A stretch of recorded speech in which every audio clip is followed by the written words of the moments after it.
আসসালামু আলাইকুম। প্রিয় দর্শক, আমাকে মাঝে মাঝে অনেকে জিজ্ঞাসা করেন যে এই যে নতুন বিএনপি সরকার আসলো, তারা কেমন দেশ চালাচ্ছে। আবার অনেকে এমনভাবেও বলেন যে ঠিক আছে, 5 মাসে তো কিছু বলা যাবে না, মাত্র 5 মাস গেল, কিন্তু 5 বছরের জন্য তারা দেশ চালাবে, কাজে এত তাড়াতাড়ি মন্তব্য করা ঠিক হবে না।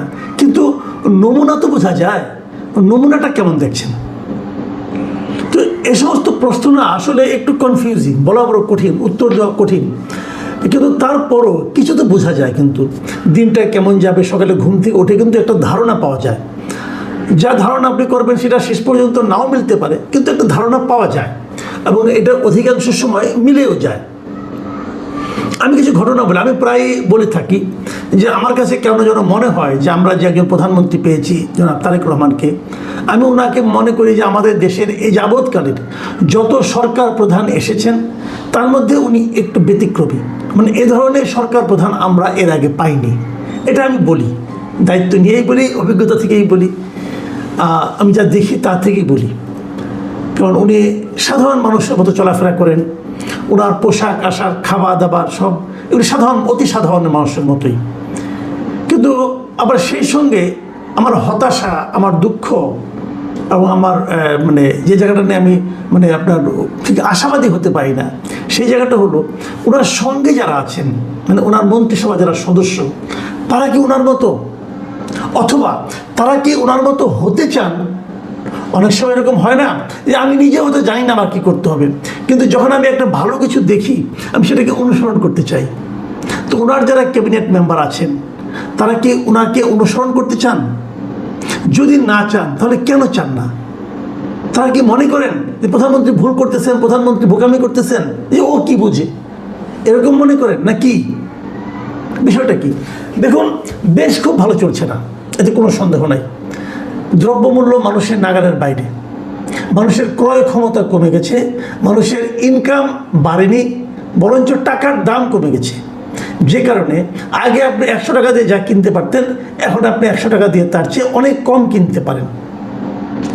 ইনকাম বাড়েনি, তাহলে আমার সংসার কিভাবে চলবে? আমি ধরুন খাওয়া কমিয়ে দিচ্ছি, খাওয়া কমাই দিলে সংসারে যারা শিশু আছে, মানুষ আছে, তাদের পুষ্টির হানি ঘটবে, এতে কোনো সন্দেহ নাই। এটা আপনি কালকেই টের পাবেন না, ধীরে ধীরে টের পাবেন। কিন্তু আমি যেটা বলছিলাম যে তার মধ্যে একটা সান্ত্বনা থাকে, যদি আমি দেখতাম যে আমার মন্ত্রীরা চেষ্টা করছেন, আমার মন্ত্রীরা আমাদের কথা ভেবে আমাদেরকে ফিল করার চেষ্টা করছেন, আমাদেরকে উপলব্ধি করার চেষ্টা করছেন যে আমরা কত কষ্টে আছি, সেভাবে তারা চলবেন। তারা কি তা চলছেন? আমি আপনাদের দুটো ঘটনা বলবো আজকে। একটা ঘটনা, গতকালকে একটা আদেশ জারি করা হয়েছে সরকারের পক্ষ থেকে, এবং সেই আদেশে 18 জন মন্ত্রীর চলাচলের সময় যে পুলিশের যে প্রোটোকল, সেটাকে প্রত্যাহার করা হয়েছে, সরকার করেছে। এবং সেটা জানা গেছে এটা টোটালি তারেক রহমান সাহেবের, মানে মাননীয় প্রধানমন্ত্রীর ব্যক্তিগত মানে উৎসাহ অথবা আগ্রহ অথবা ওনার নির্দেশনাতেই এটা কমানো হয়েছে। উনি বলেছেন এই প্রোটোকলগুলোর দরকার নেই। তার মানে 18, এই আমরা দেখি না রাস্তাতে যখন মন্ত্রী চলাচল করেন, তার সামনে পেছনে গাড়ি থাকে, অনেক গাড়ি হুইসেল বাজে বাজে যায়, এবং সেখানে পুলিশের বিভিন্ন র্যাঙ্কের বেশ কয়েকজন লোক থাকে, হ্যাঁ, এবং তাদের দায়িত্ব হলো মন্ত্রীকে ঠিকঠাক মতো তার গন্তব্যে পৌঁছে দেওয়া, এবং সারাক্ষণ তারা মন্ত্রীর সঙ্গেই থাকেন। মন্ত্রী যখন ঢাকায় থাকেন তখনও থাকেন, যখন ঢাকার বাইরে যান তখনও যান। ওনারা মন্ত্রীকে নিরাপত্তা দেন, মানে ভাবখানা এমন আমাদের মন্ত্রীরা গণশত্রু, একে একে গেলে মানুষ তাদের মেরে ফেলবে, কাজে মানুষের এই যাতে নাকি মারতে না পারে, এই জন্য তাকে নিরাপত্তা দেওয়ার দরকার। আচ্ছা ভাবুন তো, আজকে থেকে 1 বছর আগে এখন যারা এরকম নিরাপত্তা পাচ্ছেন, তারা কি ঢাকা শহরে চলাফেরা করতেন না? তারা কি তখন নিরাপদ ছিলেন? তাদের উপর কোনো হামলা হয়েছে? দেখুন, বিএনপি কিন্তু খুবই একটা আওয়ামী লীগের জন্য ঝুঁকিপূর্ণ দল ছিল। ঝুঁকিপূর্ণ এই অর্থে আওয়ামী লীগ ভাবত বিএনপি তাদের কাছ থেকে ক্ষমতা কেড়ে নেবে। আবার যখন অন্তর্বর্তীকালীন সরকার আসলো, তখনও তো বিএনপি একটা সম্ভাবনাময় দল, মানে বিএনপি ক্ষমতায় যাবে সবাই ভাবতো। যারা বিএনপিকে ক্ষমতায় যেতে দিতে চায় না, তারা কি চাইলে বিএনপির নেতাদের উপর আক্রমণ করতে পারতো না? তখন কি বিএনপির এই প্রোটোকলের দরকার পড়তো? এই লোকদের, এই নেতাদেরকে, যে নেতাদের নাম বললাম, তারা তখন তাদের প্রোটোকল দরকার পড়তো? তারা কেউ আহত হয়েছিল, কেউ আক্রমণের শিকার হয়েছিল? হয়নি। তাহলে এখন তাদের প্রোটোকল লাগে, কারণটা কি? কারণটা এখন ওনারা মন্ত্রী হয়েছেন। ওনারা বোঝাতে চান যে আমি আর তুমি অনেক পার্থক্য। তুমি আমাকে আমার কাছেও তাকাতে পারবে না, তুমি আমাকে দূরের থেকে দেখবা, আমার চারদিকে পুলিশ থাকবে এবং তোমরা দেখবা আমি আজকে অন্য একজন গ্রহের লোক। এই যে মানসিকতা, এই মানসিকতার কারণে তাদের প্রোটোকল লাগতো। 18 জন মন্ত্রীর প্রোটোকল প্রত্যাহার করা হয়েছে, সরকার প্রধান করেছেন। সরকার প্রধান যিনি আছেন তারেক রহমান, ওনারও প্রোটোকল উনি কমিয়ে এনেছেন। ওনার প্রোটোকল আছে কিন্তু এটা কমিয়ে এনেছেন। আগে 4টা গাড়ি থাকতে 2টো গাড়িতে নিয়ে আসছেন। উনি কিন্তু আরও অনেক কিছু করেছেন। আগে প্রোটোকলের ব্যাপারটা আমি সারি। তাহলে এই 18 জন মন্ত্রী বাদ হয়ে গেল, কিন্তু সব মন্ত্রী কিন্তু বাদ হলো না।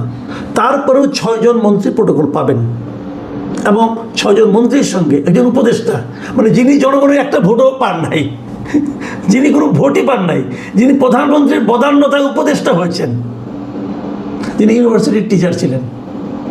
এখন ওনার প্রোটোকল লাগবে। ওনাকে পুলিশ পাহারা না দিলে উনি নিরাপদ বোধ করবেন না।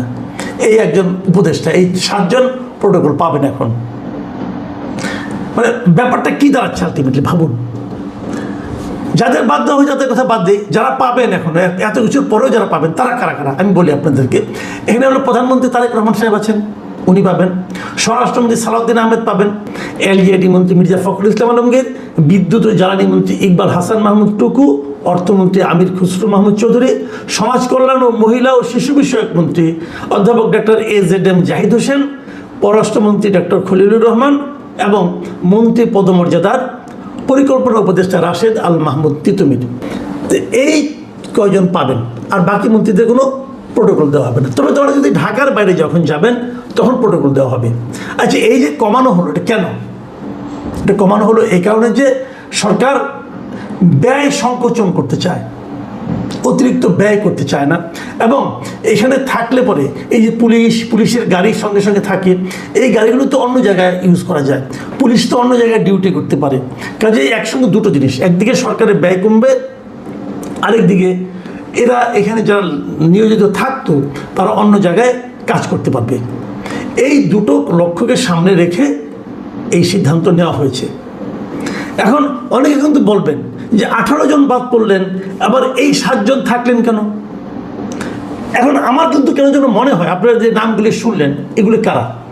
আমার মনে হয় এদের উপর প্রধানমন্ত্রীর অতটা প্রভাব নেই, অথবা প্রধানমন্ত্রী হয়তো ওনাদেরকে বলেছেন, ওনারা রাজি হননি।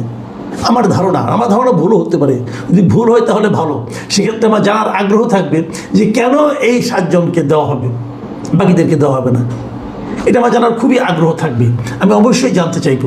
কিন্তু এদেরকে দেওয়া হচ্ছে, বাকিরা পাবেন না, ভালো এটা। আর প্রতিমন্ত্রীরা তো ঢাকায় কোনো এমনিও পান না, কাজে এটা কোনো সমস্যা নেই। এর বাইরে, এই মন্ত্রীদের বাইরে এখনও কিন্তু আরও কিছু মানুষ যারা নাকি নিয়মিত ভিত্তিতে এই প্রোটোকল পান।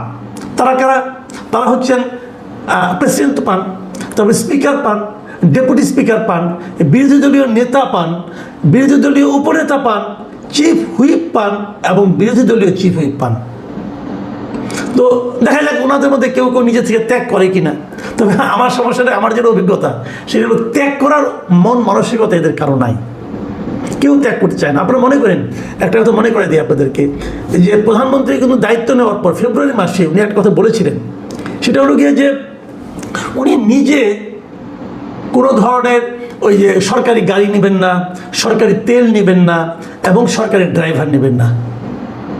সরকারি তেল কতটুকু পায়? যে সরকার একটা গাড়ি দেয় পুল থেকে, আর তেল পায় হলো দিনে 18 লিটারের মতো প্রত্যেকটা লোক। তো প্রধানমন্ত্রী যে ঘোষণা দিলেন, আমি ভেবেছিলাম কি যে তারপর হয়তো সকল মন্ত্রীরাই বলবেন যে তারাও কেউ নেবেন না। কিন্তু খুব ইন্টারেস্টিং যে তাকে একমাত্র কৃষিমন্ত্রী ছাড়া আর কেউ তাকে ফলো করে নাই। সব মন্ত্রী কিন্তু এইগুলো নিয়েছে, গাড়িও নিয়েছে, তেলও নিয়েছে। আমার মাঝে মাঝে মনে হয় যে প্রধানমন্ত্রী এই যে বললেন যে আমি নেব না, কেন বলছিলেন? উনি একজন লোক যদি তেল না নেয়, তাহলে কি একজন লোক যদি ড্রাইভার না নেয়, গাড়ি না নেয়, তাহলে এই দেশের অর্থনীতিতে বিরাট কোনো পরিবর্তন হয়ে যাবে? তা কিন্তু হবে না। কিন্তু একটা মানসিকতা মানুষ টের পেত, মানুষ ভাবতে পারতো যে এই সরকার বলতে চাচ্ছে যে আমরা কিছু নিতে আসি নাই, বরং দিতে এসেছি। আমরা জনগণের সেবার জন্য এসেছি, জনগণের সম্পদ নিজেরা ভোগ করার জন্য আসেনি, এটা বলতে এসেছিল। এই কথাটা বলার যে মানসিকতা, এই যে এক্সাম্পলটা উনি ক্রিয়েট করতে চেয়েছিলেন, ওনার এই সমস্ত লোভী মন্ত্রীদের কারণে ওনার এই এক্সাম্পলটা মাঠে মারা গিয়েছিল। জাস্ট মাঠে মারা গেছে। আমি এটা নিয়ে অনেকবার কথা বলেছি, কেউ লজ্জা পায় নাই, সবাই যার যার মতো নিয়ে চলেছে। এখনও আমি মনে করি এই যে প্রধানমন্ত্রী একবার সিদ্ধান্তই দিলেন যে এদের প্রোটোকল দেওয়ার দরকার নাই, তাতে কি বাকি 7 জন প্রোটোকল ত্যাগ করবেন? আমি তো মনে করি ওনাদের যদি মানে এতটুকু মানে আপনার তার সহকর্মীর জন্য যদি ফিলিংস কাজ করে, অথবা যদি প্রধানমন্ত্রীকে তারা যদি এতটুকু শ্রদ্ধা করে, তাহলে তাদেরও উচিত হবে এটাকে না নেওয়া। কারণ এগুলো তো প্রত্যেকটা পুলিশকে কিন্তু বেতন দিয়ে রাখতে হয়, আমার আপনার টাকায় কিন্তু বেতনটা হচ্ছে ওনাদের নিরাপত্তার নামে বাহাদুরি দেখানোর জন্য। কিন্তু ওনারা কি ত্যাগ করবেন? করবেন না, আপনি নিশ্চিত থাকেন। এবং আমার কেন যেন সন্দেহ হয় প্রধানমন্ত্রী যে 18 জনের যে প্রত্যাহার করে নিয়েছেন, এই সিদ্ধান্ত সম্ভবত উনি অটল থাকতে পারবেন না, আমার কেন যেন সন্দেহ হয়। আবার হয়তো আগের অবস্থায় ফিরে আসতে হতে পারে। দেখেন, আমি এই যে সন্দেহটা করলাম, কেন করলাম সেটাও বলি আপনাদেরকে। সরকার মাঝখানে এই মাসের শুরুর দিকে 9 তারিখের দিকে সম্ভবত সরকার একটা সিদ্ধান্ত নিয়েছিল যে এই যে যত আমলা আছে না, এই আমলাদের কিন্তু সরকার যারা নাকি ডেপুটি সেক্রেটারি কিংবা তার চেয়ে বেশি, তাদের কিন্তু সরকার গাড়ি কেনার জন্য টাকা দেয়। তারা বিনা সুদে একটা টাকা পায়, সেই টাকার পরিমাণ কিন্তু কম না, প্রায় 30 লাখ টাকার মতো তারা পায়। তারা এটা দিয়ে গাড়ি কিনবে, এবং সেটা হলো কি কোনো সুদ না। সরকার যেটা, আপনি যদি ব্যাংকের থেকে টাকা নিতে যান, আপনাকে কিন্তু সুদ দিতে হবে, ইন্টারেস্ট দিতে হবে, 15-16% সুদ দিতে হয়। কিন্তু তারা 30 লাখ টাকা পাবে, কোনো রকম সুদ দিতে হবে না তাদেরকে। এবং কেবল তাই না, সেই সুদমুক্ত টাকা দিয়ে তারা গাড়ি কিনবে, এবং সেই গাড়ি রক্ষণাবেক্ষণের জন্য, গাড়িতে তেল, তার পানি ইত্যাদির জন্য প্রতি মাসে 50,000 করে টাকা পাবে। এটা শেখ হাসিনা সরকার করেছিল আইনটা। কী কারণে জানেন? মূলত তারা করেছিল নানা অজুহাত দেখাচ্ছে, এই অজুহাত সেই অজুহাত দেখাচ্ছে যে নিজের টাকায় গাড়ি কিনলে তারা পুলের গাড়ি নিবে না।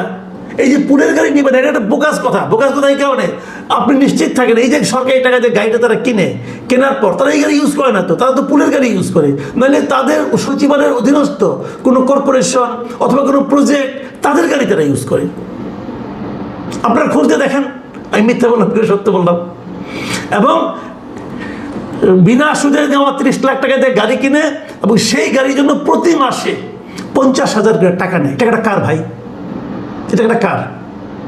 আপনি হয়তো অন্যভাবে ভাবেন। আমি আপনাকে আরেকটা উদাহরণ দিয়ে বলি। আপনার একটা মনে করেন বিশাল বাড়ি আছে, সেই বাড়ির রক্ষণাবেক্ষণ করার জন্য, অথবা বাজার করার জন্য, অথবা পাহারা দেওয়ার জন্য আপনি কিছু লোক রাখছেন, বেতন দিয়ে রাখছেন। এখন তারা বলতেছে তারা তাদের গাড়ি কেনার জন্য, তারা তাদের জিনিসপত্র কেনার জন্য বিনা সুদে টাকা নেবে, তারা কোনো সুদ দেবে না, টাকা নেবে। এবং সেই জিনিসগুলোকে মেনটেন করার জন্য তারা আবার ভাতা পাবে। আর আপনি যে মালিক, আপনি কিছু পাবেন। আপনি যখন ব্যাংকেতে টাকা নিতে যাবেন, আপনাকে সুদ দিতে হবে। মালিকের চেয়ে ভৃত্যের পাওয়ার বেশি। সমাজে যখন মালিকের চেয়ে চাকরের পাওয়ার বেশি হয়ে যায়, তখন যে দুরবস্থাটা হয়, আমাদের দেশের দুরবস্থার পিছনে এটাই কারণ। এই প্রধানমন্ত্রী কিন্তু চেয়েছিলেন এই গাড়ির লোনটা বন্ধ করবেন, উনি চেয়েছিলেন এই 50,000 টাকা করে দেওয়া বন্ধ করবেন। প্রথমে এটাকে স্থগিত করেছিলেন, পরে এটা 50 থেকে কমিয়ে 25-এ আনতে চেয়েছিলেন, পারেননি। প্রধানমন্ত্রী আমলাদের কাছে পরাজিত হয়েছিলেন। এরা এইভাবেই জেকে বসেছে সোসাইটির উপর, যে এরা যেভাবে চাবে সেভাবে দেশ চলবে। প্রধানমন্ত্রী তো ছোট জগন্নাথ, তারা তো কোনো ক্ষমতাই তো নাই। উনি একটা নির্দেশনা দিলেন, সেটা বাস্তবায়ন না করার জন্য যত রকম যুক্তি লাগে এরা দেখিয়েছে, এবং তারা প্রধানমন্ত্রীর নির্দেশ অমান্য করে ছেড়েছে, এবং 1 সপ্তাহের মধ্যে করে ছেড়েছে। এখন প্রধানমন্ত্রী চাচ্ছেন প্রোটোকল কমাবেন, পুলিশ প্রোটোকল। আমার ধারণা পারবেন না ভাই। প্রধানমন্ত্রী এবারে টের পাবেন যে বাংলাদেশ কেমন জায়গা, বাংলাদেশের রাজনীতিবিদরা কত স্বার্থপর, এদেশের আমলারা কত স্বার্থপর, সেটা তো এরই মধ্যে নিশ্চিত চোখের পানি ভিজিয়ে উনি টের পেয়েছেন। আমি জানি না এদেশের ভবিষ্যৎ কি, আমি জানি না আমরা এদের কবল থেকে কখনো মুক্ত হতে পারবো কিনা। আমি যদি দেখি আগামী কয়েকদিনে যে এই 7 প্রভাবশালী মন্ত্রী তারাও প্রোটোকল ত্যাগ করেছেন, তাহলে আমি বুঝবো তারা প্রধানমন্ত্রীকে হয়তো মান্য কিছুটা করেন। আর যদি না দেখি, তাহলে সে হতাশা নিয়ে আমাদের চলতে হবে। দেশ, মানুষ কষ্টে থাকবে, কিন্তু একজন লোককে দেখে তো মানুষকে শান্তি পেতে চায় যে উনি কিছু করার চেষ্টা করছেন, সেই শান্তিটাও এরা আমাদের কাছ থেকে কেড়ে নেবে। প্রিয় দর্শক, এখানে পর্যন্তই।